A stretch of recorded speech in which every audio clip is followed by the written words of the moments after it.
नमस्कार, मैं हूं डॉक्टर सुहास। आज का हमारा टॉपिक है why March is so important for weight management या फिर वेट लॉस के लिए।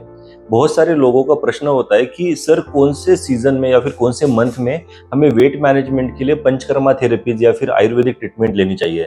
तो बेसिकली ये जो एक मार्च महीना है ये भी बड़ा इंपॉर्टेंट है। यहाँ पे सीजनल ट्रांजिशन क्रिएट हो जाता है, विंटर में से स्प्रिंग में एंटर होना शुरू हो जाता है, जिसे हम ऋतु संधि काल भी बोलते हैं। इस अवस्था में, इस काल में लोगों के अंदर जो तीन दोष है, तीन दोषों में का एक प्रधान दोष है कफ दोष। वो कफ दोष का प्रकुपित अवस्था उत्पन्न हुई होती है। इस अवस्था को हमें ठीक करने के लिए, इस अवस्था को बाहर निकालने का काल ये मार्च महीना माना जाता है। बेसिकली होता क्या है, जो भी व्यक्ति कफ प्रधान है या फिर कफ दोष का एग्रीवेशन है, उनमें मोटापा सबसे ज्यादा अधिक बढ़ता रहता है। इस मोटापे को ठीक करने के लिए आयुर्वेद में बताएगी पंचकर्मा की जो थेरेपीज है, ये बेस्ट थेरेपीज है मार्च में करने के लिए या फिर कफ को निकालने के लिए। इसी वजह से मार्च को एक उत्तम महीना माना जाता है फॉर डिटॉक्सिफिकेशन थेरेपीज।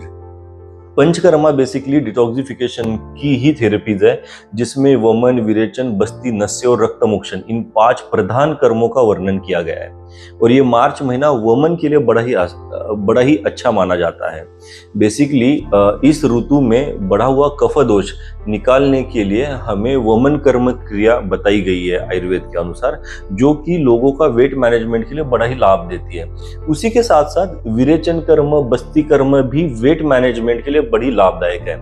जब भी हमारे पास कोई भी वेट मैनेजमेंट के लिए पेशेंट आता है या फिर कोई ओबेसिटी का पेशेंट आता है, हम उनकी प्रकृति को एनालाइज करते हैं, उनके दोषों को एनालाइज करते हैं कि इनमें कौन से दोष प्रकोपित है और किस दोष को निकालना है थ्रू पंचकर्मा, थ्रू डिटॉक्सिफिकेशन। तो उसमें हम उनको एनालाइज करके हम उनको सजेस्ट करते हैं कि ये कर्म करना चाहिए। जैसे कि मेरे पास कोई पेशेंट आता है, उनमें मैं मोस्टली विरेचन, वमन या फिर लेखन बस्ती कर्म सजेस्ट करता हूँ फॉर द वेट मैनेजमेंट।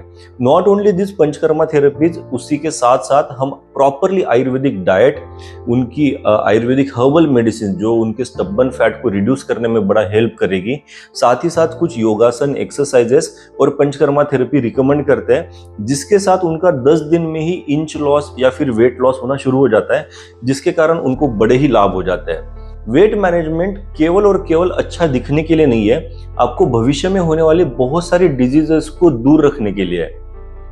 जिनका भी वेट ज्यादा है उनमें डायबिटीज या फिर कार्डियोवास्कुलर डिजीजेस होने के चांसेस अधिक होते हैं। जिनका भी वेट ज्यादा है उनमें स्किन डिसऑर्डर्स भी होने के चांसेस अधिक होते हैं। जिनका भी वेट ज्यादा है उनमें नी जॉइंट पेन या फिर जॉइंट की पेन होना या फिर जॉइंट की डिफॉर्मिटी होना, ये समस्या ज्यादा होती है।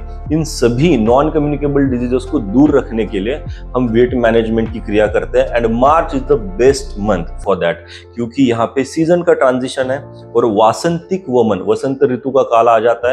इसमें वासंतिक वमन क्रिया, उसी के साथ साथ जो कुछ भी पंचकर्मा डॉक्टर एडवाइस करते हैं या फिर हम एडवाइस करते हैं कि उनको बस्ती की आवश्यकता है या फिर विरेचन की आवश्यकता है, उस अनुसार उनकी डिटॉक्सिफिकेशन स्टार्ट करते हैं along with Ayurvedic medicine, Ayurvedic diet plan और उनके साथ कुछ एक्सरसाइजेस, जिसके कारण उनका वेट मैनेजमेंट होना शुरू हो जाता है। तो आज के लिए इतना ही। अगर आपको भी वेट मैनेजमेंट करना है तो मुझे नीचे कमेंट्स कीजिए या फिर नीचे दिए गए नंबर पे मुझसे संपर्क कीजिए।